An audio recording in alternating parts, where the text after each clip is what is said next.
നട്ടുച്ച പൊരുവേലിൽ ആ കിണറരികിൽ നിന്നുകൊണ്ട് ആ ചെറുപ്പക്കാരൻ ഇത്തിരി ദാഹജലത്തിനാക്കിയാണ്. എന്നാൽ ആ പെൺകുട്ടി നിരത്തിയത് മുഴുവനും ഒഴിവൊഴികളായിരുന്നു.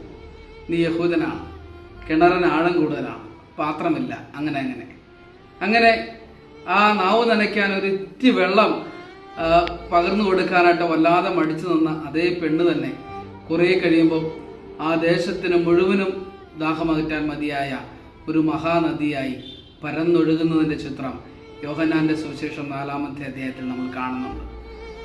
എങ്ങനെയാണ് ആ പെൺകുട്ടിക്ക് അത് കഴിഞ്ഞത്? ഒന്നുമല്ല, നാളിതുവരെ അവളുടെ ചാരത്തിളഞ്ഞ എല്ലാ പുരുഷന്മാരുടെയും കണ്ണുകളിൽ അവൾ കണ്ടത് അവരുടെ ശരീരത്തിൻ്റെ ദാഹം അവളിൽ തീർക്കാൻ ശ്രമിക്കുന്ന ആളുകളുടെ വ്യഗ്രതയാണ്.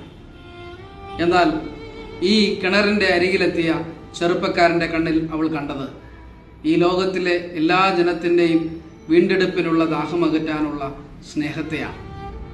അപ്പോൾ ഒരു കൈക്കുമ്പിൾ വെള്ളത്തിനുമപ്പുറം ഒരു മഹാനദിയായി അവൾ മാറുകയായിരുന്നു.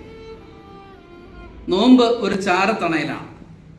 സ്വന്തം ശരീരത്തിൻ്റെയും സ്വന്തം ജീവിതത്തിൻ്റെയും ആഗ്രഹങ്ങളെ മാത്രം നിറവേറ്റാൻ ശ്രമിക്കുന്ന ആളുകളുടെ ഇടയിൽ നിന്ന് കുതറിമാറി മറ്റുള്ളവരുടെ ജീവിതത്തിൻ്റെ ദാഹമകറ്റാൻ ശ്രമിക്കുന്ന ആളുകളുടെയും ഇടങ്ങളുടെയും ചാരത്തണയാനുള്ള നാളുകൾ. അങ്ങനെയാകുമ്പോൾ നിങ്ങളും ഒരു നദിയായി പരിണമിക്കും.